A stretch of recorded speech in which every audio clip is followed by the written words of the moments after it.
Buenos días, El Salvador, ¿cómo están? Bienvenidos. Gracias por continuar con la programación de Megavisión AM desde muy tempranas horas de la mañana. Nuestros colegas, Luis Amayoa está desde luego al frente de Telenoticias Megavisión para llevarles a ustedes, como siempre, la información oportuna ocurrida en nuestro país y el mundo entero. Así que desde ya, bienvenidos una vez más a una edición de Diálogo 21.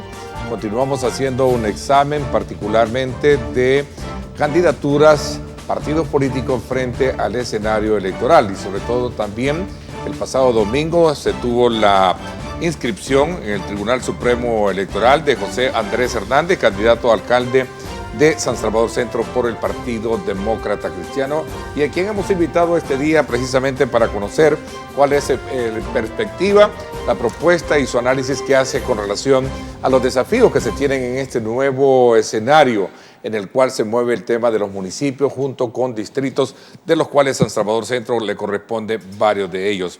Así es que bienvenido, José Andrés, gracias por acompañarnos esta mañana. Buenos días, Ernesto, es un placer poder compartir con usted y podernos dirigir a todos los hermanos que nos están sintonizando a esta temprana hora de hoy. Muy agradecido con este prestigioso medio por permitirnos visualizar parte del trabajo que Dios nos viene permitiendo realizar. Usted ya lo dijo, pues gracias a Dios nosotros no nos hemos detenido, hemos trabajado de manera permanente bajo un plan con mucha disciplina, ¿verdad? Sin dejar de visitar las comunidades, y quiero aprovechar en esto también para, aparte de darle gracias a Dios, darle gracias a esa gran cantidad de personas que nos llegaron a apoyar el domingo. La verdad es que no me esperaba ese respaldo de todas las comunidades y muchos hermanos se quedaron sin poder ir, por cierto. El sector cristiano es un día que ellos se congregan, ¿verdad?, en sus diferentes ministerios, pero a todos les agradezco por el apoyo y pues aquí estoy por ello, ¿verdad? Okay. La razón de estar aquí esta mañana compartiendo con ustedes precisamente porque nosotros representamos todo ese sector de la sociedad que es alto, es casi el 80%. José Andrés no se ha desconectado, dice, viene desde la Asamblea Legislativa ejerciendo un rol en el pasado y ahora busca una alcaldía, ¿sí? Correcto. Un trabajo municipal. Correcto, tuvimos la primera experiencia en el 2014 cuando aceptamos un reto enorme. Nosotros somos hombres de retos grandes, creo que eso lo hemos demostrado con hechos, con nuestro trabajo. En el 2015 pues no la teníamos fácil. Yo le compartí a usted fuera del aire que precisamente en este momento me siento muy confiado. Primero, estoy confiando en Dios. Segundo, en la disciplina del trabajo que hemos venido realizando de manera permanente, conectando con los diferentes sectores de la sociedad, nuestros pequeños, medianos, impulsadores del desarrollo económico y social. Yo vengo de ese sector, Ernesto, precisamente, y sé que no la están pasando fácil. Es una deuda histórica con nuestro pulmón, ¿verdad?, el desarrollo económico, social del país. Hay esfuerzos que se están realizando en este momento, nosotros los reconocemos, pero también estamos claros que hay un gran trabajo por hacer. Eso va a beneficiar mucho a El Salvador en el futuro. La mayor parte de la población de El Salvador se concentra en San Salvador precisamente, y hoy más que nunca que se van a integrar 5 municipios, pasan a ser distritos, ¿verdad?, de los más altamente poblados, y nosotros, gracias a Dios, pues estamos con el deseo, la energía. Creo que tenemos la capacidad. 5 distritos para San Salvador Centro. Para San Salvador Centro. Lo conforman Mexicanos, Cucatancingo, Yutuxtepeque, Ciudad Delgado y San Salvador. Así es. Bueno, antes nos tocaba visitar 19 municipios, ¿verdad? Hoy, gracias a Dios, nos estamos concentrando en estos 5 municipios, y también agradecerle a todos los hermanos del resto del departamento, porque sí, habíamos tenido un trabajo muy cercano con ellos, y decirles que si Dios nos permite y el pueblo nos apoya, nosotros vamos a estar ahí siempre dispuestos a seguir demostrando con nuestro trabajo el deseo que tenemos por ver un mejor país. Creo que El Salvador tiene muchas oportunidades, Ernesto, y lo más valioso sobre todo es nuestro talento humano, nuestra gente trabajadora, que está pidiendo a gritos más y mejores oportunidades. Bueno, veamos un poquito para colocar en perspectiva realmente lo que significa estar ahora al frente del Partido Demócrata Cristiano y ver ese horizonte por el cual correr con una candidatura por San Salvador Centro que abarca esos 4 municipios, incluyendo San Salvador Capital como tal. Correcto. Tuvimos la experiencia. Es un gran desafío, me refiero yo en términos de poder visualizar de manera concreta los desafíos de administración que están tenido. De hecho, hemos visto a un José Andrés Hernández muy interesado también por administrar mexicanos en el pasado, ¿no? Correcto, así es. Entonces, entendería yo que hay una radiografía pertinente para poder comprender que el fenómeno con el cual se presenta electoralmente ahora hablando no va a ser muy fácil, sobre todo cuando se trata de ver esa nueva nomenclatura de distritos que estarían adheridos a San Salvador Centro como tal, ¿cierto? No, definitivamente el reto es grande, Ernesto, usted lo ha dicho, pero reitero, nosotros estamos confiados en el trabajo permanente que hemos realizado todo este tiempo, visitando. Recuerde que nosotros en este momento no somos funcionarios, no estamos en campaña, pero hemos estado, no desde el 2014 cuando nosotros aceptamos, sino que yo me desarrollé, me crecí al lado de mi padre, que en paz descanse, conectando con los diferentes sectores de la sociedad, viendo de qué manera podíamos aportar soluciones, porque estoy convencido que la población está cansada también de la confrontación. La población lo que necesita y está pidiendo son alternativas de solución. Y esto significa también, Ernesto, que la gente más trabajadora no quiere privilegios. Lo que ellos están pidiendo es que se respeten sus derechos, que tengan las oportunidades de poderse desarrollar en El Salvador. Usted no me dejará mentir, usted como comunicador, como periodista, como profesional, sabe de que muchos hermanos siguen emigrando de El Salvador. Y es una realidad que a veces no la queremos ver, pero eso se debe en gran medida, Ernesto, a la falta de oportunidades que están habiendo. Y eso no es culpa del gobierno actual, aunque son responsables en este momento. Esa es una deuda histórica que el país ha tenido, y como que en el pasado se volvía negocio que la gente emigrara porque tal vez habían funcionarios que podrían pensar, nos conviene que venga remesa al país. Sí, claro que nos conviene, y de hecho nuestros hermanos de la diáspora son los que nos ayudan a sostener la economía de nuestro país. Si le preguntáramos a ellos, Ernesto, porque he tenido oportunidad también de viajar y consultar y trabajar con nuestros hermanos salvadoreños en el exterior, la historia nos dice que se fueron huyendo de la guerra, pero gran parte de ellos no se fueron huyendo de la guerra solamente, se fueron huyendo porque no pudieron realizar su sueño aquí en El Salvador, porque las alternativas para el pequeño y el mediano siempre han sido muy parecidas. Aquí el pequeño y el mediano está condenado a quedarse pequeño y mediano toda la vida. Y eso no es bueno, porque ahí en ese sector importante de nuestra sociedad, Ernesto, se encuentra la verdadera fábrica de empleos de la que hablaron en el pasado muchos funcionarios, pero que poco hicieron. Ok, hay un elemento bien importante que recojo de esta primera intervención, y es esa identificación real con los problemas a la hora de enfrentarse a las comunidades. Estaba dándole lectura a su eje programático que presenta o estratégico dentro de su propuesta, que por cierto en el contexto de la inscripción lo conversaba con algunos medios de comunicación. Y usted decía que lo que de alguna manera traza ese elemento estratégico es medir precisamente por herramientas el índice de desarrollo que tiene cada comunidad. ¿Ya tiene usted una fotografía o una radiografía pertinente de lo que realmente representa desafiantemente correr con esta candidatura por estos municipios? Definitivamente, Ernesto, nosotros nos hemos mantenido escuchando.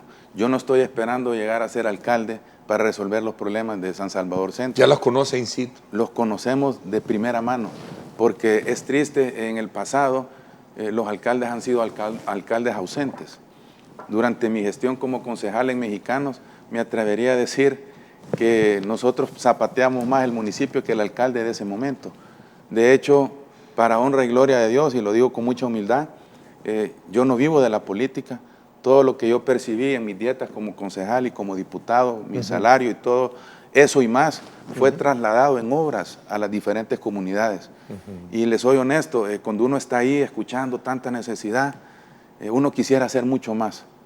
Y eso es una de las razones que me motiva mucho a estar aceptando este reto esta mañana. Creo que... ¿Cómo logra lidiar entre el papel o su rol como empresario frente a esa realidad de servicio que se hace a través de la política? Cuando usted viene, Ernesto, del sector productivo, usted conoce y aprende a generar empleos. Eso es algo importante. Ahora, el gobierno no es un generador de empleos, pero es una de las fuentes que más empleos da en este momento. Algo importante también mencionar es que los gobiernos municipales ni los gobiernos centrales producen el dinero. El dinero sale del sudor de la frente de nuestros hermanos trabajadores. Y todo funcionario tiene la obligación, el deber de rendir cuentas, de transparentar cómo estamos usando ese recurso. Y la mejor forma de hacerlo es trasladarlo en obras, Ernesto. Y cuando yo he estado como concejal, yo no me desconecté de las comunidades. Es más, el día que fueron las elecciones en el 2015, al día siguiente yo empecé a recorrer Mexicanos de nuevo para agradecerle a la gente que había confiado en este servidor. Y asumí ese reto y para mí ha sido una gran experiencia, ha sido una gran escuela. No es lo mismo ser un empresario que ser un funcionario público. La ventaja que podríamos tener, o una de las fortalezas que nosotros podríamos tener es, primero, la formación académica que nos permite poder aprender a optimizar los recursos, a quitarnos grasa. Yo no veo necesidad de tener que invertir tanto, por ejemplo, aunque es importante, debo reconocerlo, pero hay otras prioridades, y pongo de ejemplo la publicidad. O sea, no hay mejor publicidad, Ernesto, que usted le esté rindiendo cuentas a la población a través de un portal de transparencia, donde cada ciudadano puede ingresar con su número de DUI, porque hay que hacerlo de manera responsable, y pueda conocer de primera mano cómo se están administrando esos recursos. Ha habido históricamente mucha falta de transparencia en las administraciones públicas. Y eso nos ha llevado, a haber tenido probablemente el gobierno que tomar una medida que yo la respeto, pero no la comparto en su totalidad, de haber retirado el FODES. Porque siempre hubieron municipios que no necesitaban FODES. Y le puedo mencionar uno, Antiguo Cucatlán. Pero hay otros municipios que dependían y vivían del FODES. Entonces, hoy esta integración de municipios nos abre una gran puerta, una gran oportunidad para impulsar polos de desarrollo que van a ser fuentes generadoras de empleo, y es algo que está pidiendo la población a gritos. Hay mucha gente que está desempleada en este momento y nosotros pues tenemos esa visión, esa experiencia de tratar de impulsar el desarrollo. En vez de andar cerrando negocios, Ernesto, nosotros tenemos que impulsar, ayudarles a que se vuelvan competitivos, a que se puedan formalizar, pero eso se logra a través de incentivos. Ok, transparencia, fondos y municipios productivos. Establecer las bases de un índice de un desarrollo humano medible, como lo plantea parte de los ejes programáticos que tiene en su propuesta, implica llevar a un municipio a volverlo productivo. Correcto. ¿Verdad? Porque usted habla precisamente en términos muy reales, en términos muy sociológicos, cómo a veces los municipios pueden ser las primeras oportunidades que ofrece para sus habitantes, como también el lugar por donde parte ese sueño en busca de otros horizontes, como el caso de los Estados Unidos, y tocó el tema de los migrantes. Definitivamente, y hoy que usted menciona los Estados Unidos, para reactivar la economía en Estados Unidos, fue impresionante las medidas que el gobierno tomó. Me acuerdo que el expresidente Trump hablaba de impulsar la apertura económica de nuevo a través de la banca estatal y a través de la banca privada, incentivando al pequeño, al mediano, a que no cerrara sus fuentes de trabajo.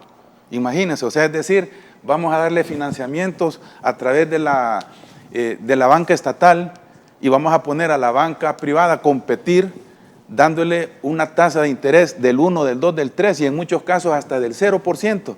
Pero ¿en qué se estaba enfocando? En reactivar la economía, en no permitir que la señora de la esquina que tiene una tiendita la fuera a cerrar. ¿Me explico? Es decir... ¿José Andrés es un admirador de Trump, del expresidente Donald Trump? Bueno, me atrevería a decir que es el que mejor sostuvo la economía de ese país, si no me equivoco, y si me equivoco, corríjame, por favor.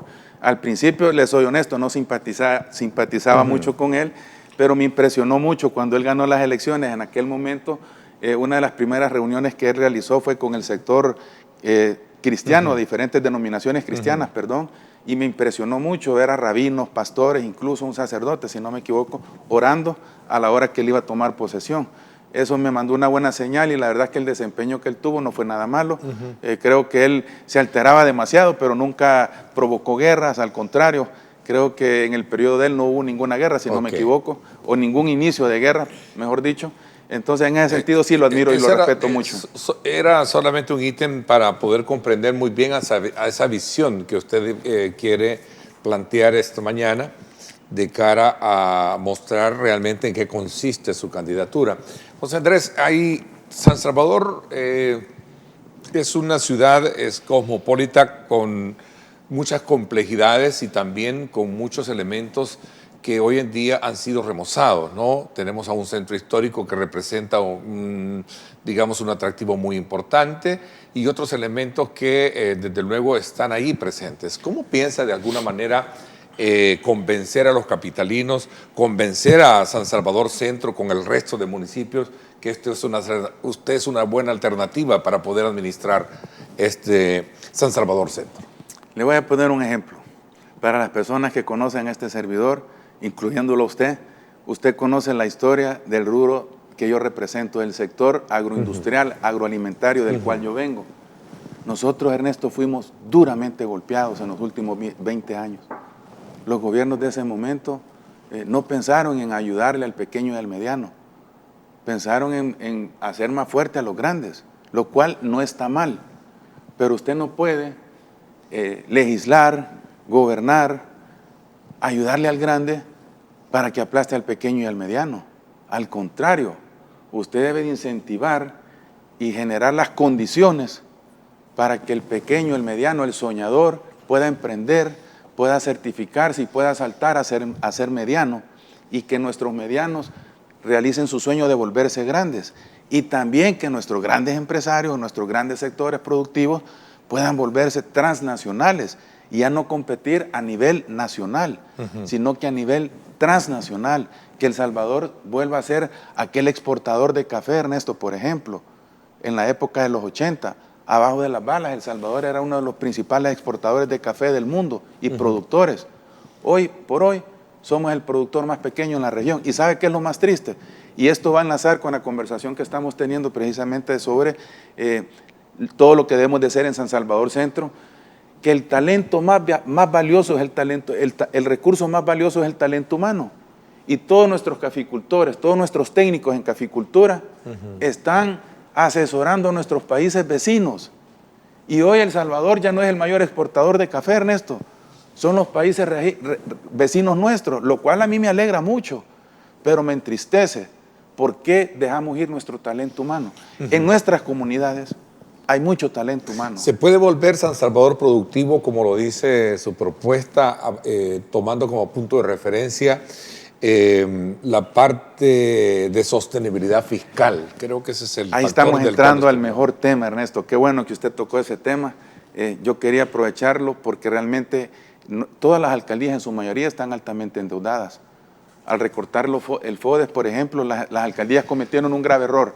Esta administración municipal nueva que ingresó, muchos de ellos, con todo respeto, tal vez no tenían la formación y aunque podían tener experiencia política, pero eso es distinto a ser un administrador, a aprender a optimizar el recurso. ¿Andrés subestima el FODES, la partida del FODES que recibían los municipios?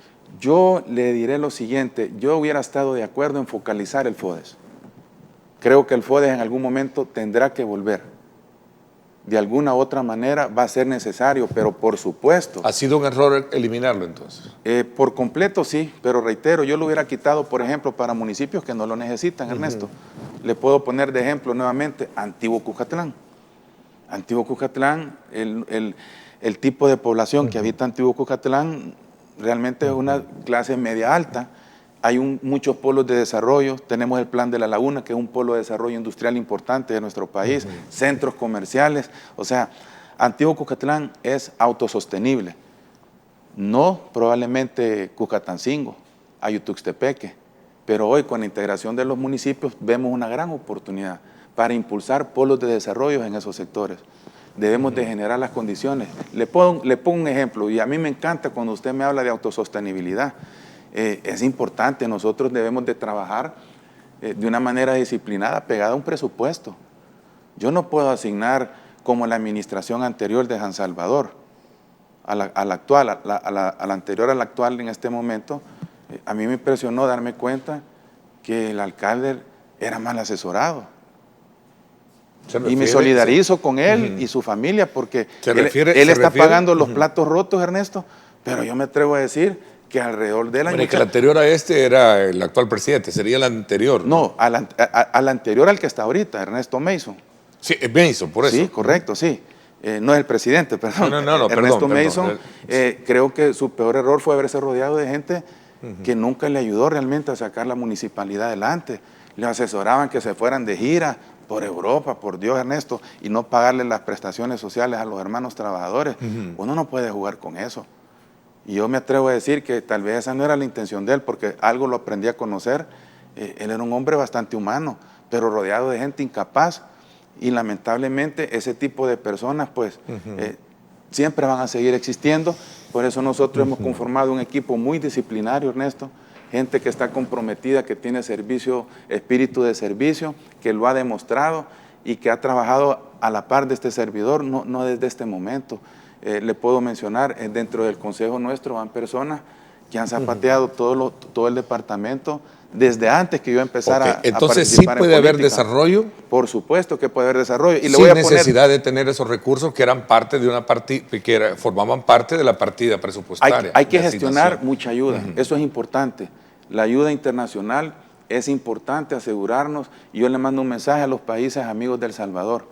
Lamentablemente a veces la ayuda que le han dado a El Salvador quedó estancada arriba, en ciertos sectores, en ciertas gremiales, y nunca bajó donde debía de llegar. Y le pongo un ejemplo. Mire el descuido de nuestra infraestructura, de nuestros mercados municipales, que es uno de los polos de desarrollo más importantes de nuestro país, no solo a nivel San Salvador Centro, a nivel nacional. Nosotros deberíamos de tener una mejor infraestructura en nuestros mercados municipales. Usted habló del tema de autosostenibilidad, le pongo un ejemplo, hagámoslo un poquito autosostenible. ¿Cuántos metros cuadrados tenemos de mercado a nivel nacional? Son miles de metros cuadrados de mercado, Ernesto. Es una lástima que no podamos estar trabajando con energía limpia, renovable, con panelería solar. Eso nos ayudaría mucho a sostener el alto costo de los mercados, porque hoy por hoy, cuando voy y visito a nuestros emprendedores en los mercados, el mensaje de ellos es que los gobiernos municipales piensan que nosotros somos un gasto y somos una carga. Y no debe de verse así, Ernesto. Eso no es un gasto, eso es una inversión. Invertir en nuestra infraestructura física, modernizar la infraestructura física de los mercados. Yo sueño, Ernesto, que en los mercados municipales puedan haber hasta carritos cuando usted visita un supermercado. Yo sueño con que podamos trabajar en equipo, coordinado con los gobiernos centrales de turno, con el Viceministerio de Transporte, por ejemplo. No es posible que las paradas de buses giren alrededor de los grandes centros comerciales y no pasen cerca de los mercaditos municipales en muchas ocasiones. ¿Le preocupan las condiciones en las que está actualmente el mercado San Miguelito, que es un ícono o un bastión fuerte de ese nicho poblacional productivo, mediano o micro, si lo queremos ver desde el punto de vista? Nosotros, Ernesto, tenemos un plan a corto, mediano y largo plazo. Y el sueño de este servidor es poder, en estos 5 municipios que se van a integrar y van a ser ahora distritos, por lo menos gestionar, ¿verdad?, de una manera responsable, porque no quiero hacer promesas que no vamos a poder cumplir, por lo menos un mercado por cada distrito, si es posible, con una infraestructura moderna, ¿verdad?, que tenga panelería solar, que tenga almacenamiento frío para nuestros emprendedores. Nuestros emprendedores en la mañana están dando, le pongo un ejemplo, a 3 coras, ellos venden coreado a veces, así se comercializa, así es la gente trabajadora nuestra. Lo que dan a 3 coras en la mañana, en la tarde lo están reventando a cora, porque están desesperados por recuperar el dinerito y tener que pagar muchas veces a los usureros. También nosotros estamos trabajando de manera responsable en un plan que podamos, el sueño es poder tener incluso una financiera municipal. Usted habla de un sistema municipal de mercado, ¿verdad? Correcto, así es. Es que mire, los mercados es un gran polo de desarrollo y una gran fuente generadora de empleos. ¿Y sabe qué es lo más importante? La mayoría de personas que se desarrollan en nuestros mercados municipales son mujeres. Y en su gran mayoría, madres solteras, olvidadas. Ahí están, atemorizadas. Hay que capacitarlas. Mire, nosotros queremos realizar algo impactante en El Salvador. Queremos que nuestros mercados municipales sean ejemplo a nivel regional, que que sea verdaderamente un polo de desarrollo, que tenga también una escuela de capacitación para enseñarle a nuestros emprendedores buenas prácticas de manejo de los alimentos, de las verduras, de las frutas. Tener almacenamiento frío es importante, Ernesto, ¿verdad? Para que ellos puedan almacenar en la tarde y se puedan organizar y puedan manejarlo como una cooperativa, como sea, como tenga que hacerse, pero que se haga. Eso le va a dar autosostenibilidad, porque en este momento las alcaldías sufren porque los mercados consumen una gran cantidad de energía, una gran cantidad de agua. Hablaba con don Reinaldo Carballo, por ejemplo, de presentar una iniciativa, hacer un acercamiento con el presidente de ANDA, a ver de qué forma cada mercado municipal pueda tener su pozo propio, y por qué no, si hay muchas empresas y muchas industrias que lo tienen. ¿Y por qué no lo pueden tener nuestros emprendedores en sus mercados municipales? No veo por qué no se puede hacer. Entonces ahí vemos un gran vacío, hay muchas faltas, hay una gran oportunidad de poder llevar ayuda de manera responsable. Otra gran ayuda que pudiera ayudar, y yo no lo quería decir, pero creo que voy a tener pocas oportunidades al aire. De hecho, nuevamente le agradezco porque usted siempre nos ha invitado para que le podamos transparentar a la población parte del trabajo que Dios nos permite realizar, y creo que mi equipo se va a molestar, pero dentro de nuestro proyecto, por ejemplo, está incluso poner pequeñas fábricas de hielo en los mercados municipales, y usted me preguntará por qué. El hielo es altamente necesario para mantener frescas nuestras verduras, conservar los alimentos, y con filtros, por cierto. Entonces eso viene a darle autosostenibilidad. Si usted va viendo, ya con haber hablado de panelería solar sobre esos miles de techos de mercados que existen, de hablar de un almacenamiento frío, de hablar de una fábrica de hielo, de hablar dentro de los mismos mercados de una cooperativa donde nuestras emprendedoras puedan aprovechar antes de echarse a perder ciertas verduras en las normas de alimentos, porque yo estudié eso. Usted puede preparar esas verduras y preparar salsas, envasarlas en envases de vidrio amigables con el medio ambiente y poderlas comercializar. Lo mismo podemos hacer con las frutas. Podemos tener una salita de preparación certificada con todas las normas aprobadas por el Ministerio de Salud para poder fabricar mermeladas para que esa fruta no se vaya a perder. Entonces, cuando usted viene a ver, se da cuenta que estamos optimizando al máximo los recursos. Estamos volviendo autosostenible, por ejemplo, un segmento altamente importante. Ok. San Salvador decía que es una ciudad que tiene y contempla una serie de desafíos que rebotan precisamente en estas, digamos que van a ser las microrregiones o los distritos hoy conocidos como tal, en esta nueva nomenclatura. Y quizás esta era la pregunta con la cual debía haber comenzado. ¿Ese tema de la reducción de municipios ha sido para bien o para, digamos, para volver más compleja la administración o la visión que se puede ver de administración de los municipios? Depende de quiénes dirijan las alcaldías, Ernesto. Perdone, si usted no se formó académicamente. Son 5 municipios con complejidades, cada uno muy características. Ayutuxtepec, Ciudad Delgado, Cuscatancingo y Mexicanos, que también es el otro que se tiene, ¿no? A San Salvador Centro. No, definitivamente, mire, la fórmula es la misma. La fórmula se llama transparencia, rendición de cuentas y optimización de recursos. Esa es la fórmula, Ernesto, que le va a ayudar en lo público y en lo privado. Transparencia, rendición de cuentas y optimización de recursos. No hay para dónde más escoger, y muchas veces sacrificar un poquito algunos gastos que no son necesarios. Reitero, yo no necesito gastar en publicidad si tengo un portal de transparencia, si le estoy rindiendo cuentas a la población. ¿Qué mejor forma de informar a la población?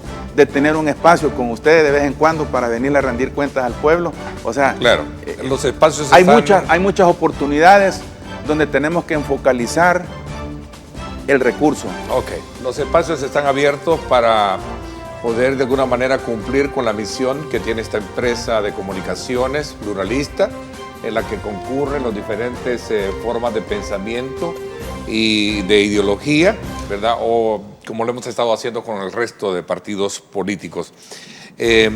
Bueno, vamos a irnos a una pausa, me dicen 7 de la mañana en punto. Seguimos un poco conociendo en proyección todo este tema relacionado con cómo San Salvador se puede administrar desde el punto de vista de la integración de estos otros municipios, teniendo como punto presente las complejidades que cada uno tiene. Vamos a la pausa, gracias por estar con nosotros.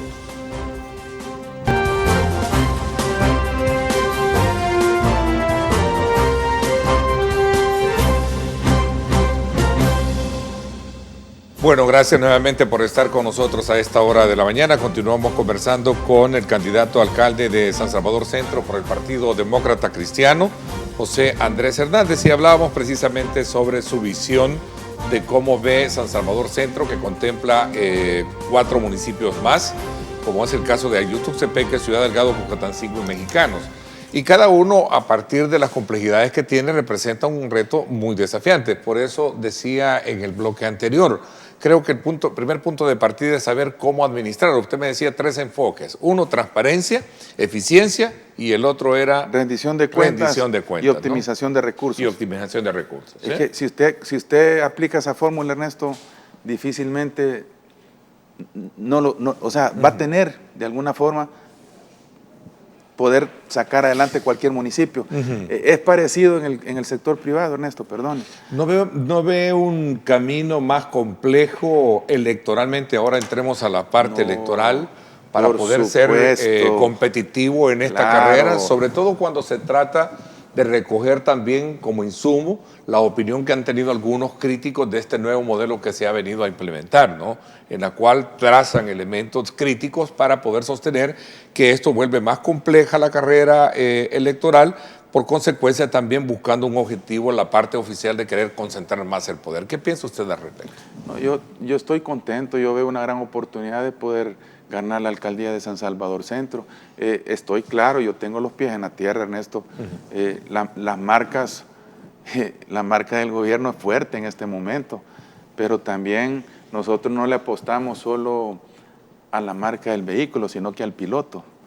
El perfil de nuestros candidatos, y no hablo solo por este servidor, la nueva democracia cristiana lleva personas, con todo respeto, con un perfil que cuando usted, primero Dios, los tenga aquí, se va a poder dar cuenta que son personas que ya han demostrado, o sea, son personas profesionales, emprendedores, empresarios, que don Reinaldo ha tenido mucho cuidado. Yo al principio estaba preocupado, no le voy a mentir, cuando miraba las encuestas que los hombres hacen. En agosto apareció una y no le voy a mentir, no dejó de ¿Le impactó? de afectarme, por supuesto. Veamos números. Veamos números. Yo soy Veamos frío. Números que al final Correcto. Reflejan una fotografía de momento, pero son insumos pertinentes a la hora de el PDC de leerse, ¿no?, en San Salvador no aparecía en el radar. Y a mí me impactó tanto porque, con todo respeto, empiezo a cuestionar cómo realizan esas encuestas y me fui al territorio a indagarlo. Y no está mal tomar una muestra de 1000 encuestas, mando un grupo de jóvenes a un par de centros comerciales, pero la realidad en las comunidades es otra, Ernesto, disculpe. Y le puedo decir, me dio tanta satisfacción y estoy tan agradecido, y yo siempre, como un hombre temeroso de Dios, digo, la honra y gloria es para Él. Hace poco hicieron una encuesta, nosotros en nuestro equipo no estamos preparados para viralizar, para pedir a las personas que nos conocen. Ganamos una encuesta en San Salvador Centro, Ernesto. Y me impresionó porque antes de nuestra encuesta había habido otra encuesta que era de candidatos presidenciales. Y en Facebook creo que la muestra había sido de 400 votos. La de San Salvador Centro para alcalde impresionantemente fue de 1500 votos aproximadamente. Y con todo respeto, y lo puedo decir públicamente porque usted incluso puede ir e indagar, si le estoy mintiendo le digo la verdad, algún par de candidatos estaban usando cuentas falsas para que votaran. Y ahí en esa encuesta, yo felicito a quien hizo esa encuesta, no sé quién fue realmente, pero está publicada en Facebook. Usted puede ver quiénes votaron por usted. Y me dio una gran satisfacción ver la cantidad de comentarios positivos y la cantidad de votos, y les soy honesto, no pensé que la iba a ganar. En ese momento yo dije, primero Dios, voy a salir segundo. Esa era mi meta. Pero la sorpresa que me llevé es que la ganamos, Ernesto, para honra y gloria de Dios, la ganamos. Y ese es un buen indicador. Sin embargo, la mejor encuesta es el día de las elecciones.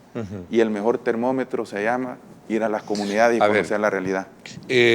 Competir en este momento es sentirse cómodo y confiado y garantizado que las reglas están claras para poder ser todo esto transparente. Yo espero que sí, aunque la realidad y la experiencia me dicen que no. En el 2018, usted no me dejará mentir, el presidente del Tribunal Supremo Electoral en ese momento, creo que todavía está un señor apellido Olivo, salía en un medio de comunicación diciendo ya va el escrutinio del 90%. Y no me pregunte por qué, yo iba en segundo lugar, para honra y gloria de Dios, en segundo lugar. Era mi primera experiencia buscando un curul en la Asamblea Legislativa y me empezaron a llamar de los medios, usted me llamó y me invitó y le agradezco. Yo fui muy conservador, me esperé, pero pasó lo que siempre pasa, Ernesto, y por eso la población está desencantada en nuestro país, aún sigue así. Mucha gente en la comunidad no confía y no creen en los políticos. ¿Qué pasó? Se fueron las luces. Aquella famosa empresa que se contrató con aquel software Smartmatic, si no me equivoco, dijo que se habían equivocado, pero la equivocación solo fue en San Salvador, porque en el resto de departamentos del país la tendencia se mantuvo. Llevábamos el 90% del escrutinio y este servidor iba en segundo lugar. Se fueron las luces esa noche y aparecí en 11º lugar.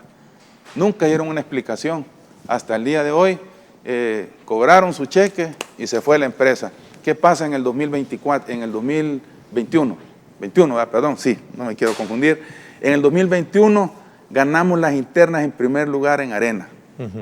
Les guste o no les guste, gracias a las bases del partido que siempre confiaron en este servidor. Y nos bajaron a la segunda casilla. Estando en la segunda casilla, no ganamos el curul. Pero mire, le soy honesto, le doy gracias a Dios, porque Dios sabe de qué me apartó. Pero no me desconecté. Seguimos trabajando y yo creo que eso es lo que no le gusta a muchos funcionarios, ver que este servidor no se ha detenido y hemos trabajado Entonces, de manera sí hay permanente. oportunidades, digamos, dentro de ese escenario de, si yo logro, de Ernesto, expresiones que adelantan un poco una fotografía de momento en términos electorales, ¿no? Si nosotros logramos, y digo nosotros porque atrás de este servidor hay un equipo de gente muy comprometida con este proyecto, si nosotros logramos tener espacios como el que Dios nos ha permitido esta mañana con usted, y llegamos a los hogares de nuestros hermanos salvadoreños, y logramos visualizar el trabajo que hacemos, yo estoy confiado en Dios que vamos a ganar. ¿Cómo va a trabajar su campaña si hasta este momento la mayor parte de los partidos políticos está reclamando la deuda política? Qué pregunta más interesante. Yo sigo trabajando como toda la vida lo hice, desde que empecé a participar en política. A mí jamás un partido me ha dado un dulce. Yo trabajo con recursos propios para honra y gloria de Dios. Me encanta y me apasiona servir. Yo no creo, Ernesto, yo estoy convencido que la política es servicio y debemos de dignificarla. Lamentablemente, la experiencia nos ha demostrado que aquí en el país la gente llega a la política para servirse del pueblo y no para servirle al pueblo. Nosotros hacemos lo contrario, nosotros sí queremos honrar y dignificar la forma de hacer política. Por eso nos gusta hacer cosas diferentes a los políticos tradicionales, nos gusta estar cerca, escuchando. Nosotros ya tenemos mesas de trabajo con todos los sectores de la sociedad, escuchando y conociendo de primera mano sus necesidades. No vamos a esperar llegar a ser alcaldes para hacerlo. Ya nos estamos preparando para eso, Ernesto, gracias a Dios. Y le repito, si nosotros logramos visualizar el trabajo que Dios nos permite hacer, en este momento, Ernesto, con humildad se lo digo, ningún candidato nos alcanza. Nosotros hemos zapateado más el territorio que todos los candidatos juntos probablemente. Porque sí, algunos de ellos son alcaldes ausentes. Y no voy a referirme a nadie, por mis principios, por mis valores y por mi doctrina cristiana, no debo de hacerlo. Porque no puedo ver en el prójimo la paz y yo probablemente ando una vida en el mío que no me deja ver bien. Pero hay muchos funcionarios ausentes, hay alcaldes ausentes. Y no lo digo por el alcalde de San Salvador. No, yo veo unas comunidades de un abandono total. No llegan, las obras están limitadas, como que el presupuesto lo tienen asignado para otras cosas y no para hacer las obras de desarrollo que se deben de hacer. ¿Cuál es la evaluación que le hace, hablando del alcalde de San Salvador, que usted le hace? Es que, Ernesto, con todo respeto, yo creo que no me corresponde a mí hacérsela, precisamente porque yo estoy compitiendo con él. Yo le hago una invitación a todos los candidatos, que cuando venga la campaña... ¿Está dispuesto a debatir? Por supuesto, estoy ansioso por debatir con todos. Quiero aprender de ellos y quiero ver, conocer de su experiencia, de su formación, saber cuántos empleos han generado en sus vidas, qué tipos de polos de desarrollo han impulsado. Yo debo de aprender con ellos también. Yo creo que todos los seres humanos aprendemos todos los días. En ese sentido, yo estoy ansioso por debatir. Creo que debe de haber un debate de altura, de propuestas, que podamos darle a la población soluciones a sus problemas. Concateno una pregunta que hace y formula un televidente. San Salvador ya no es tan vivible como antes. Tenemos un gran problema de tráfico. Horrible. ¿Cómo lo va a volver? ¿Qué propuesta tiene el candidato que está en tu programa? Pregunta. Tenemos una mesa de trabajo abierta. Hemos escuchado al sector transporte, por ejemplo. Tenemos que hacer convenios, tenemos que hacer alianzas con los diferentes sectores, con los empresarios del transporte público. Y yo lo decía al inicio del programa, Ernesto, es que no es posible que los mercados municipales a veces cierren tempranos y los centros comerciales cierren tarde. Pero ¿sabe qué es lo más triste? Y corríjame si le miento, las paradas de los buses están alrededor de los grandes centros comerciales y no alrededor de los mercados, que es donde se dinamiza el 80% de la economía de nuestro país y donde están la fuente de empleo más grande de nuestro país. A ver, pero también debe de ser de una forma muy planificada y ordenada, porque definitivamente. En el pasado ese ha sido uno de los principales puntos críticos a los que los ha llevado los expertos a sostener que ese es el gran problema que tenemos hoy en día de congestionamiento. Es que hay que ordenarlo. Si no hay una planificación, si no hay una proyección, eso se convierte en un problema serio del que estamos queriendo resolver, ¿no? No, definitivamente, mire, yo no venía en esta mañana a hablar de todas mis propuestas, pero no es que sean secretas, por supuesto que no lo son, las vamos a hacer públicas, pero una de las formas de ordenar también es creando esos polos de desarrollo de los mercados municipales. Yo le ponía el ejemplo, necesitamos por lo menos construir 5 mercados municipales más afuera de San Salvador, pero que también hacer un convenio con el Viceministerio de Transporte, con los empresarios del transporte privado, para que las paradas de buses también pasen alrededor de estos mercados municipales. La gente sale de su trabajo cansada, Ernesto, y tiene que bajarse a comprar lo del día o lo de la semana. Así es la realidad de nuestro pueblo salvadoreño. El 80% de nuestra población no tiene acceso para poder comprar semanal o quincenal.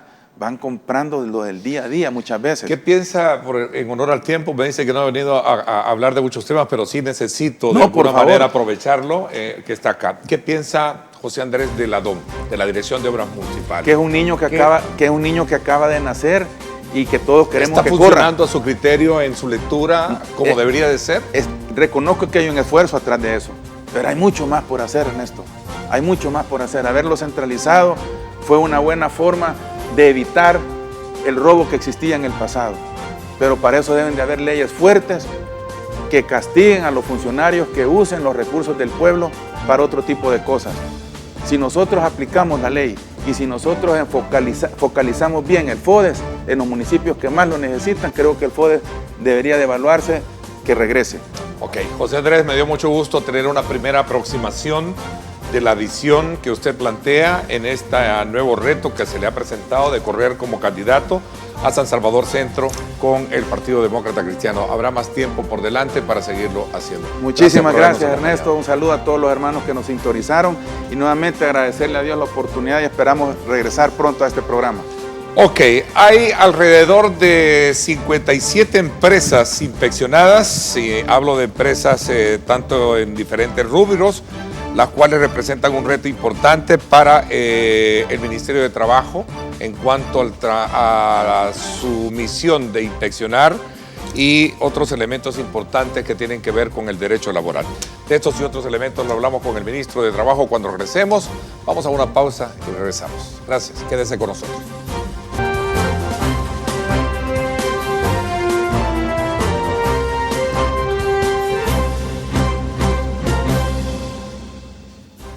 Bien, gracias nuevamente a nuestros colegas periodistas por ese importante informe que nos dan a esta hora de la mañana. Continuamos con nuestra segunda parte del programa acá en Diálogo 21. Quiero darle la más cordial bienvenida al Ministro de Trabajo, Rolando Castro. Bienvenido, gracias por acompañarnos, Ministro. No, buenos días, Neto. Siempre un privilegio compartir contigo estas cámaras y especialmente dirigirnos a toda la teleaudiencia. He estado en los últimos días viendo un informe sobre el trabajo de inspección que está haciendo el Ministerio, especialmente en varios rubros, en el caso de las empresas de construcción, y se habla precisamente sobre el incumplimiento de la Ley General de Prevención de Riesgos en los lugares de trabajo, casi el 99% lo incumple, según un dato que veía en un informe que se estaban dando. Este es parte de una gravedad de incumplimiento, si lo queremos ver desde ese punto de vista interpretativo, ministro. Cuénteme un poquito.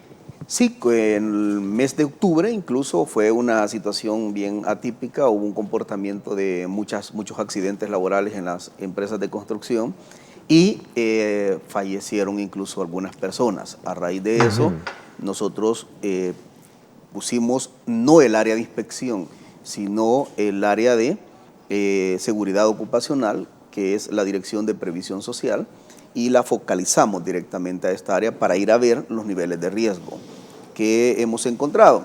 Hemos inspeccionado 58 empresas por el momento, porque sigue esto. 57 empresas prácticamente han mostrado incumplimiento en la normativa de protección a esto. Un 99% prácticamente que no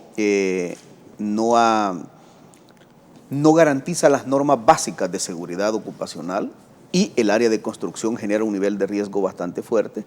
Así que a raíz de ello logramos encontrar unos incumplimientos.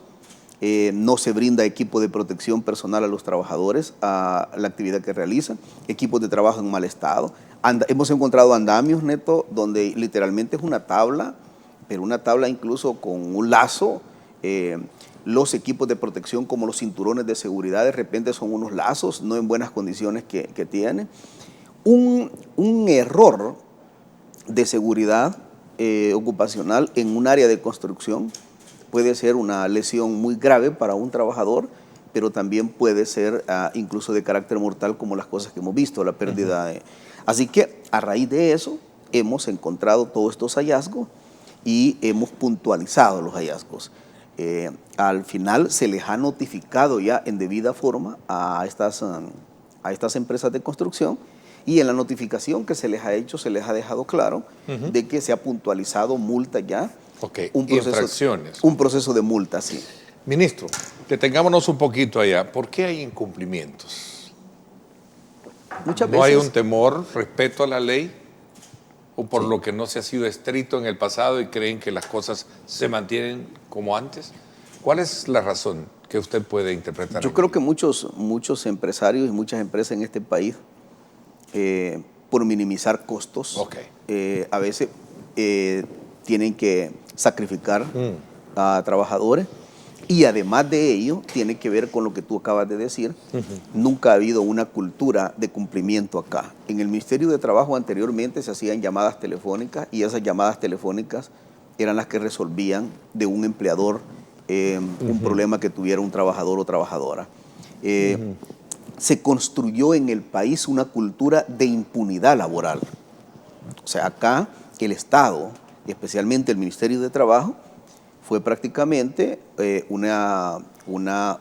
estaba parte dentro del organigrama del Estado, pero infuncional, no funcional.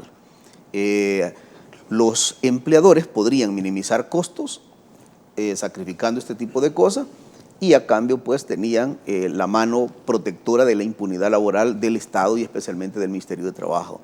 Hoy esas cosas cambiaron. Hoy nosotros estamos puntualizando, y bueno, Neto, quiero decirte que en estas 58 empresas inspeccionadas, de las cuales 57 han incumplido, como la tabla tarifaria de imposición de multas quedó mucho más fuerte, hemos puntualizado al final multas de 30 millones. O sea, por todo. Ese es el monto de multas de las 57 empresas. De las 57 inspecciones de empresas que no han cumplido, y que han sido infraccionadas, sí, ¿no? Eso es. Ahora, aclarar que el debido proceso del ministerio notifica esto y luego les da días, un tiempo prudencial para subsanar los hallazgos. Si estas empresas subsanan, no tienen ningún problema en pagar un centavo de todas esas multas. Pero si no subsanan, van a tener que pagar esa cantidad de dinero. Ahora, esto representa un valor alto Sí. en comparación de lo que en el pasado se ha tenido. Por eso yo hacía la reflexión y yo creo que es un punto pertinente que resaltarlo en Sí. esta conversación que sostenemos esta mañana, ministro. Sí. Cuando hay infracción se da por varios motivos. Usted decía, mire, a lo mejor por querer minimizar costos, violan la ley, o es porque realmente la ley no se aplica y yo me hago, como decimos a buen salvadoreño, el suizo, ¿no? Etcétera. Sí, acá ha habido... Pero el valor de 30 millones de dólares implica Sí. que se está violentando frecuentemente la ley acá. Es permanente. Ok. La construcción de una cultura de impunidad laboral en El Salvador A eso iba.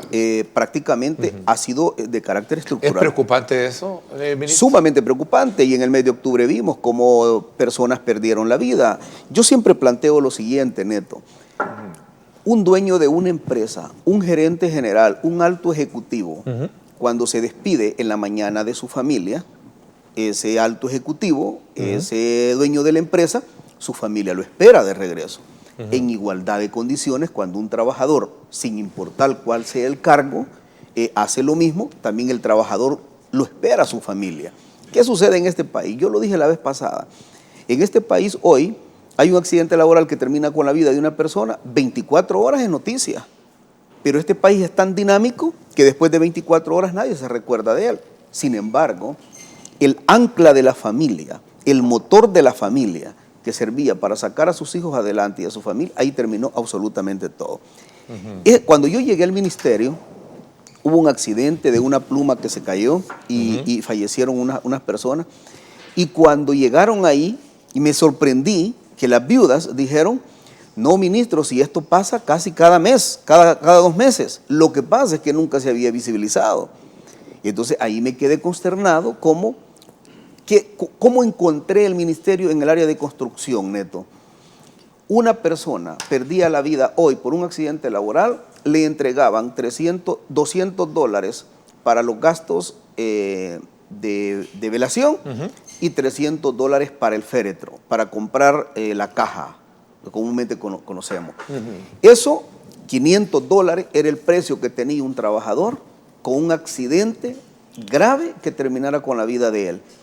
Hoy quiero decir algo, y que este es un precedente que el Ministerio de Trabajo está sentando en toda la historia. Ni siquiera resoluciones judiciales. Resoluciones judiciales no pasaron de $5,000 de indemnización en este tipo de cosas. Nosotros en el Ministerio hemos logrado que trabajadores que pierden la vida en el área de construcción, su familia sea indemnizado con $50,000. Me preguntaron, ¿y ese es el precio de la vida de un trabajador? La vida de un trabajador y de una persona no tiene precio. Pero en la medida que tengan claro los empresarios de construcción que van a tener que entregar $50,000 por un accidente laboral, les va a salir más cómodo, les va a salir más barato en términos de costo prevenir el riesgo de esa persona, aparte del proceso sancionatorio que se enfrenta. A ver, había una diapositiva que me gustaría, para terminar de comprender un poco el fenómeno infraccionario que existe de producción, donde teníamos los diferentes tipos de infracciones que se cometían. Creo que era la última diapositiva. En ese sentido, para poder un poco cerrar este ciclo de... Sí, yo creo que ahí está. Sí. Ahí quisiera, ministro, un poco entenderla, porque esto encierra precisamente el volumen de la violación que en su momento se estaría cometiendo bajo la misma, digamos, lectura que usted nos está presentando esta mañana. Se brindan los equipos de protección a las personas. No, el tema de no pago de horas extras. Sí, es un incumplimiento total.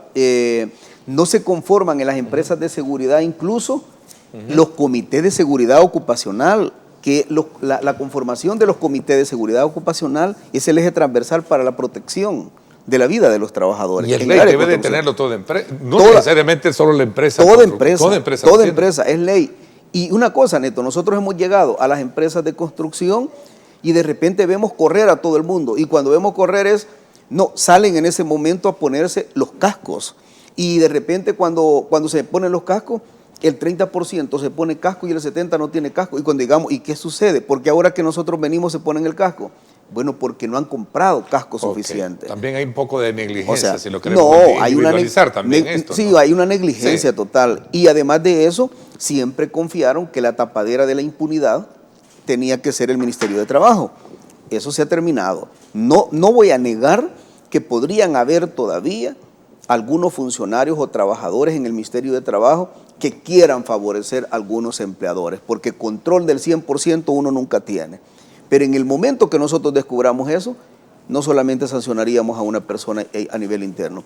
Hemos construido un Ministerio de Trabajo en estos 4 años que no llegue con venganza tampoco al mundo empresarial, sino que garantice igualdad de condiciones, pero que no es nuestro interés tampoco, Neto, llevar al Estado la mayor cantidad de plata infraccionando empresas.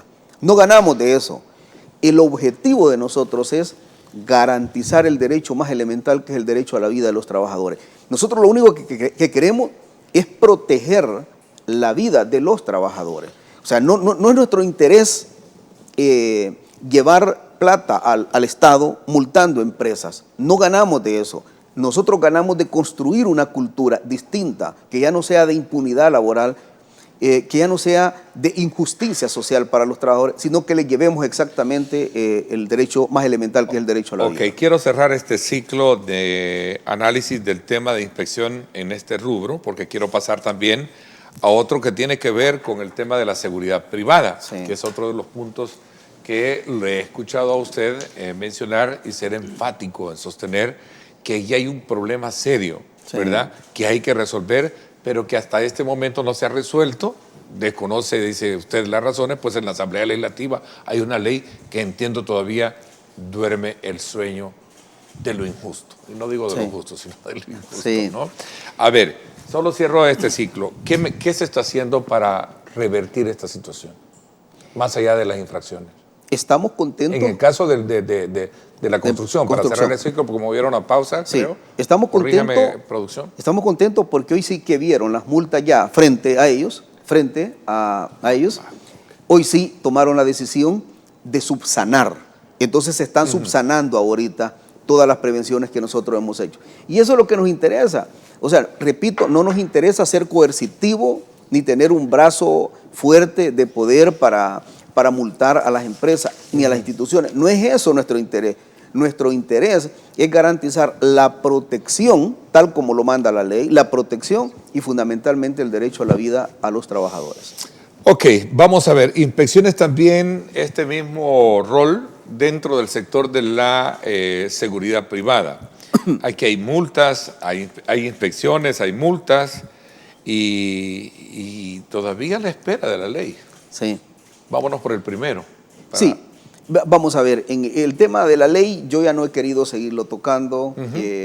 Todo el mundo sabe que allá en la Asamblea eso no se ha tocado ni se toca, pero no es de mi trabajo es ver cómo trato de garantizar que con lo que tenemos nosotros en el marco jurídico legal, con eso actuar.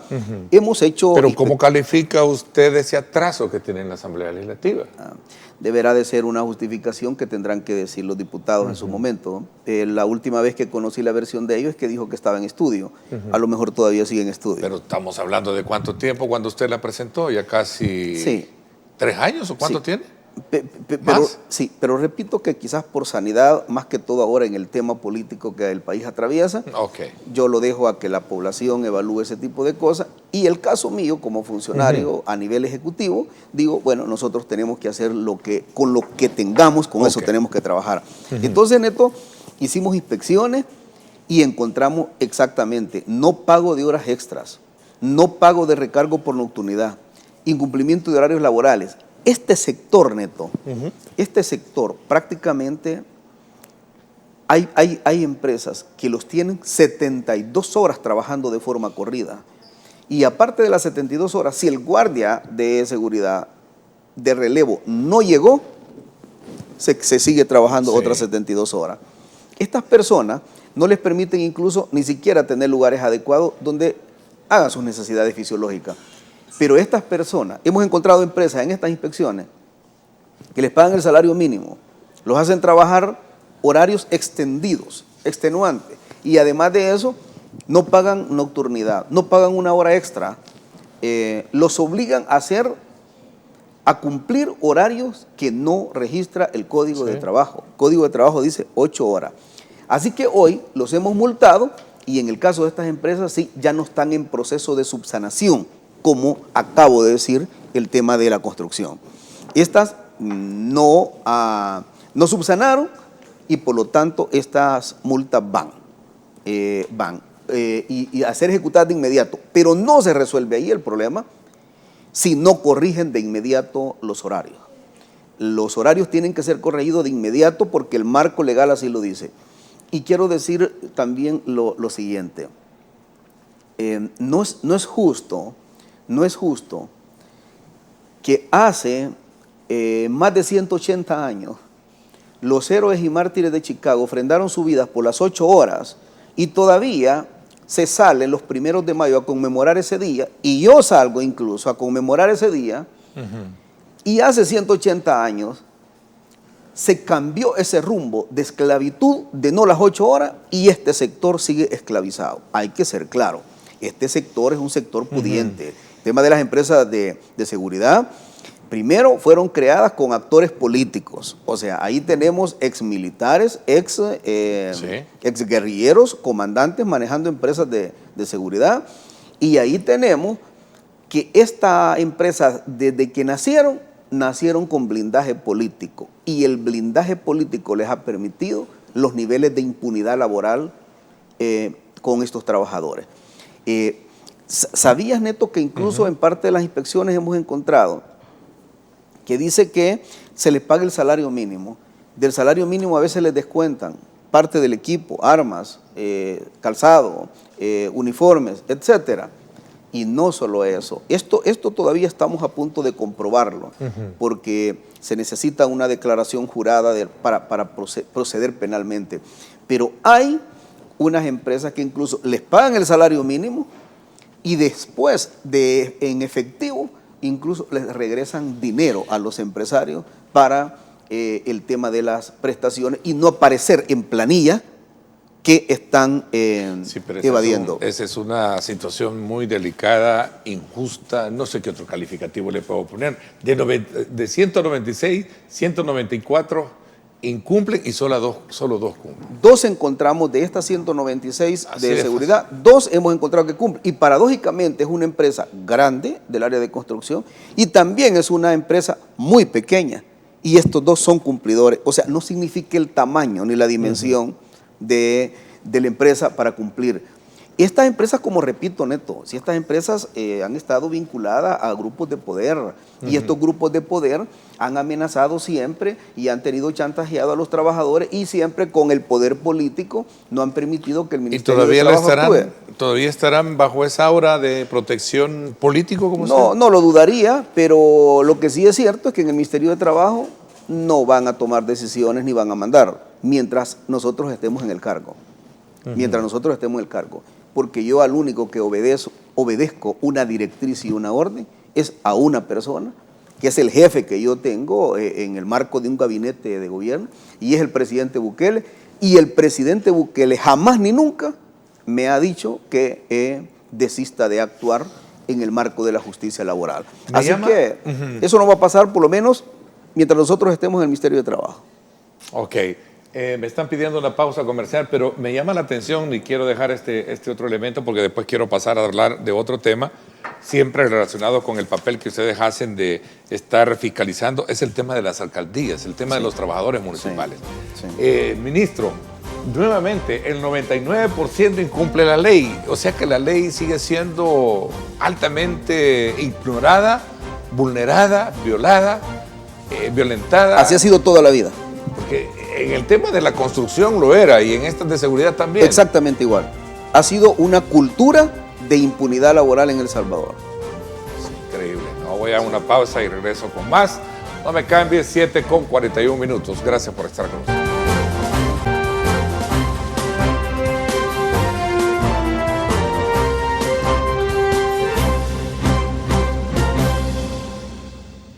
Bien, gracias nuevamente por estar con nosotros. Antes de poder continuar con nuestra conversación con el ministro de Trabajo esta mañana, quiero decirle que usted puede ahorrar tiempo y dinero con PharmaValue. Haz tu pedido a través de tu verdadera app del ahorro. Con la opción Yo Paso, tus medicamentos estarán listos en 20 minutos o son gratis. Así es que desde ya le invitamos a usted a que descargue esta aplicación disponible en el sistema iOS y así también en Android. Así es que ahí tiene la oportunidad de recibir los precios bajos los 365 días del año en medicamentos que solo PharmaValue le proporciona. Vamos a continuar conversando con el ministro de Trabajo. Ministro, háblenos un poquito sobre la carrera administrativa municipal y el tema de los trabajadores, los cuales no deben de verse afectados, obviamente, por contratos fraudulentos, como en su momento le escuché decir en otro medio. ¿Cómo está esta situación? ¿Cómo está este escenario? Cuénteme. La ley de la carrera administrativa municipal nace en el 2006, y se confirma y se define que la instancia en materia de rectoría de esa ley iba a ser el ISDEN de ese momento, 2006. Luego, en el 2021, se disuelve el ISDEN. Sí. Cuando el 2021 se disuelve el ISDEN, se transfiere la competencia en materia laboral como ente rector de ley de carrera administrativa al Ministerio de Trabajo. Cuando nos transfieren eso, empezamos a sacar diagnóstico y luego encontramos que la ley de la carrera administrativa en el artículo 35 y 36 establece que todo empleado posterior a 3 meses de prueba adquiere los derechos para pasar de forma automática a ley de carrera administrativa. ¿Qué significa esto? Un trabajador tiene un periodo de prueba y el periodo de prueba son 3 meses. En esos 3 meses se evalúa si la persona buen trabajador, no buen trabajador, conviene, no conviene, etcétera, bajo los mecanismos de evaluación que tiene, y esa persona no desarrolló la prueba como corresponde, pues entonces tiene que irse a su casa. El que pasó esos 3 meses es automático que debe de pasar a ley de carrera administrativa. Nosotros empezamos a verificar con el departamento que ya tenemos de ley de carrera administrativa, la dirección que tenemos de ley de carrera administrativa, y luego empezamos a revisar los contratos. Y encontramos neto que el 70% de los trabajadores, más o menos, de las alcaldías, están por figuras de contrato. Y el 30% apenas están por ley de carrera. Y luego verificamos la fecha de ingreso a esas instituciones. Hay personas que tienen 1, 3, 5, 10, 11, 15, 16 años con figuras de contrato. Ahí empezamos y revisamos, bueno, ¿y qué es lo que están haciendo los alcaldes y los consejos municipales? Y encontramos la figura de contrato fraude. La figura contrato fraude, perdón. Sí, esto es una jurisprudencia sentada ya en el país, por las salas y por las cámaras, donde clara y categóricamente se dice que si la función es de carácter permanente y el trabajador está de carácter permanente y el contrato es temporal, se construye la figura de contrato fraude. ¿Cómo lo explicamos? Un trabajador de las alcaldías, un agente del CAN que le toca garantizar la protección permanente del bien municipal, ¿es de carácter temporal? No, es de carácter permanente. Un trabajador barrendero que tiene que andar haciendo la limpieza en las calles de los municipios, ¿es una función permanente o un día hay que limpiar, una semana, un mes hay que limpiar y otro las calles y otro mes no? Es de carácter permanente la función. Un trabajador en el área de jardinería, igual, un recolector de desechos sólidos, en fin, todas estos segmentos ocupacionales que he mencionado, son personas que la función pública lo permite, que es de carácter permanente. Pero encontramos contratos de 3 meses, encontramos contratos de 6 meses, encontramos contratos de 1 año, lo cual han constituido la figura del contrato fraude. ¿Y esto solo aplica en esta parte municipal o también en términos...? Esto es a nivel general. Esto es a nivel general. ¿Incluso privado? Esto es a nivel general. O sea, esta es una jurisprudencia sentada a nivel general. Y las jurisprudencias se convierten ya... Sí, porque hay muchos lugares en términos administrativos, incluso privados, que claro, los trazan bajo esa misma figura. Estos patronos, estos empleadores, entran en la figura de contrato fraude. y es violatorio al marco legal. Así que, ¿qué es lo que sucede?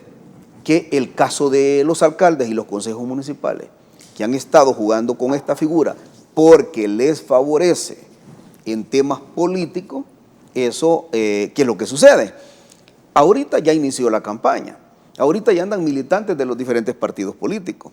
Esos militantes les ofrecen empleo. ¿Cómo juegan? Juegan con que el contrato que tienen contigo, Neto, en la alcaldía, lo dan por clausurado y incorporan a su militancia muchas veces. De esta crítica de que los militantes partidarios quieren llegar a ser trabajadores municipales y sacar a los trabajadores municipales que tienen años y décadas de trabajar, esta es una práctica que la hacen todos los partidos políticos sin excepción alguna. Todos los partidos políticos sin excepción alguna. Y eso no puede permitirse. Así que hoy hemos enviado, la semana pasada notificamos a todas las alcaldías que envíen toda la información y aquellos consejos municipales que no pongan en regla esta situación entrarán en la figura del contrato fraude y posteriormente eso deriva a la posible constitución de ilícito de carácter penal por estar permitiendo eso. Y si llega esa información al Ministerio de Trabajo, mi deber como funcionario público no es tener una posibilidad de un ilícito penal en mis manos, sino que lo trasladaría a las instancias correspondientes. ¿Eso no le da temor entrar en choque de frente con las municipalidades que obviamente tienen su propia, no sé, autonomía, si lo queremos ver desde ese punto de vista? Sí, y precisamente el Código de Trabajo plantea de que todas aquellas autónomas tienen que ser fiscalizadas por el Ministerio de Trabajo en materia laboral. Okay. Tenemos hay facultades concretas, pero va a decir, bueno, mira, aquí no puedes venir, pero sí, aquí vengo porque la ley me lo faculta. Tenemos la facultad en el Código de Trabajo que deja clara y expresamente que todas aquellas autónomas, competencia de fiscalización del Ministerio de Trabajo en materia laboral. Y aún más, tenemos que en el 2021 disuelven el ISDEM y se transfiere la competencia al Ministerio de Trabajo como ente rector de la carrera administrativa municipal. Tenemos las facultades legales totalmente. Ahí está, en esta lámina, ahí me queda bastante clara precisamente por qué y bajo qué términos usted puede decirle, necesito esto. Sí, así después que del ISDEM, que desaparece en el 2021, trasladan todas las facultades al Ministerio de Trabajo. Eso queda clarito, ahí está bien expresado en esa lámina. Pero con tu pregunta vamos a entrar en controversia con... No, Neto, si de los tres sectores que he hablado ninguno es pequeño, todos son poderes. Son tres poderes fuertes: construcción, seguridad y ahora alcaldías. Ahora, la pregunta es, ¿a qué venís a la función pública? ¿Cómo llega el nuevo esquema de administración por distritos? ¿Cómo queda este escenario que estamos hablando? Exactamente igual. Imagino que usted ya hizo la lectura y los cálculos de cómo, si esto está pasando, ¿qué puede venir hoy? Que van a desaparecer y se convierten los municipios en distritos. Los cargos de confianza ya están definidos por ley de carrera administrativa. Secretario municipal, jefe UASI, tesorero, gerente y el gabinete, digamos, de confianza. Eso está definido que cualquier alcalde y consejo que llegue puede definir, pero no puede definir el rumbo de los trabajadores municipales. Los trabajadores municipales son servidores públicos permanentes y lo dice la ley y queda establecido. Ahora, con tu pregunta es, nos hemos metido en una situación complicada porque acaba de haber jaloneo político, económico, empresarial, poder fáctico, etcétera. Los tres rubros son fuertes, pero en la vida tenés que tomar una decisión, Neto. ¿A qué llegaste a la función pública? ¿Llegaste a la función pública a seguir haciendo lo que siempre han hecho, tradicionalmente han hecho, o a hacer cumplir la ley? Bueno, si la misma ley le faculta a usted que todo servidor público está sujeto a cumplir y hacer valer y cumplir la ley. Yo he tomado esa decisión. He llegado primero a cumplir y luego a hacer cumplir la ley. Ahora, no importa cuánto es el tiempo que estés en la función pública. Lo importante es que lo hagas de la forma más decente y apegado al estricto cumplimiento de la ley. Y esas dos cosas son las que estamos manejando en el ministerio. Indistintamente, los costos que puedan venir, político de cualquier tipo. Estamos claros, Neto, que estar tocando estos grupos son tres grupos de poder muy fuertes. Pero no hay opción. Hay que hacerlo todo con estricto cumplimiento a la ley y estamos dispuestos a enfrentar cualquier situación que pueda venir. Ahora, ¿existen señales, digamos, o porcentajes claros de cómo se está manejando este tipo de contratos fraude, como lo hemos identificado esta mañana y lo hemos comprendido, yo creo que de la mejor manera, Sí, ministro? sí, vuelvo a repetir. ¿Un porcentaje mayor? Mucha gente están utilizando, y como tú lo dices también, no solo es en las alcaldías, no solo es en las instituciones públicas, sino también en el sector privado, que están utilizando esta figura. Esta figura está definida, hay jurisprudencia sentada en El Salvador y nosotros vamos a aplicar la ley como corresponde, no importa dónde sea. La otra pregunta que nos hicieron a nosotros es, y con estos 3 sectores cierra, Neto, si aquí es una cultura de impunidad en todos los sectores que ha habido. Pongo un ejemplo, ¿qué es el otro sector que va a seguir? La cadena restaurantera que de repente se quedan con las propinas de los trabajadores. Hemos ido personalmente incluso, tenemos información ya de algunas cadenas y estamos hablando grandes, ni siquiera medianas o pequeñas, que muchas veces se quedan incluso con la propina de los trabajadores. Es un sector que va a seguir posteriormente después de esto a revisión, así exhaustiva como las que hemos hecho en estos 3 rubros. Y el otro sector de limpieza, que también es un sector bastante vinculado al tema de las empresas de seguridad, exactamente de la misma forma como están trabajando esta gente. También hay otra realidad jurídica que muy poco se hace notar. Es que aquella institución pública que contrate a una empresa que violente los derechos laborales como subcontratación, subsidiariamente también tienen que responder. O sea, todo debe de ser contratado en base al estricto apego a la ley. Aquella institución que subcontrate, en el caso de las empresas de seguridad, por ejemplo, se subcontrata una empresa de seguridad que no cumple las normas legales en materia laboral, esa institución que lo contrate subsidiariamente también va a responder. Así lo dice la ley. Y como funcionario público yo nunca voy a caer en un delito de omisión, porque conociendo la ley y llegándonos a algunos indicios, yo de forma inmediata lo que me llega y veo un posible ilícito penal, de forma directa lo traslado a la Fiscalía, sea quien sea y se trate de quien se trate en este caso, Neto.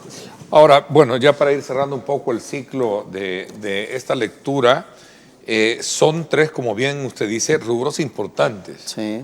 Este es el inicio de otros que también están dentro, ya me mencionaba el último, que era el tema del restaurante, por ejemplo, también. Sí, por ejemplo, en el caso del sistema de a domicilio, de servicio a domicilio, que lo vi muy arraigado, haciendo énfasis sobre el tema de violaciones de derechos en su momento, ¿no? Sí, los trabajadores de los productos delivery, que les ponían 30 minutos y si 30 minutos ya gratis, y ahí iban chocando, llevándose los espeos. Logramos corregir eso. También logramos corregir que había un abuso, que de las mismas empresas de los productos delivery le descontaban por cada viaje a la persona para un seguro, un posible seguro de vida. No, inmediatamente definimos que aquí quien tiene que responder son las empresas. Entonces, todo eso lo logramos corregir y gracias a Dios nos fue súper bien en la negociación y eso se ha visto ya en términos reales cómo ha disminuido el tema de accidente en ese caso. Okay. Ministro, ha sido un gusto conversar con usted como siempre y que nos haya actualizado sobre estos 3 informes interesantes para conocer cómo están trabajando estos rubros y cómo de alguna manera se violenta la ley y qué es lo que está haciendo el ministerio para poder de alguna manera frenar y velar por el derecho de los trabajadores. Gracias por habernos acompañado. Y yo insisto, Neto, con tu público, que no es nuestro interés ser coercitivo, sino construir una cultura donde se valgan en realidad y se velen por el cumplimiento de los derechos de los trabajadores y aún más, en el caso de los que arriesgan su vida, proteger la vida de los trabajadores. Eso es lo esencial. Muchas gracias y bendiciones siempre, Neto. Gracias, ministro. Le agradezco mucho. 7:58. Gracias a usted por sintonizarnos. Quédese con nosotros. Arriba, mi gente, viene como siempre cargado con mucha energía, sus talentos para llevarles y pasar una feliz mañana. Gracias. Pásenla bien y como siempre recuerden lo más importante, amar a Dios sobre todas las cosas. Lideramos el camino de la opinión pública y buscamos que la cultura del debate alcance consensos y soluciones a los problemas de nuestro país.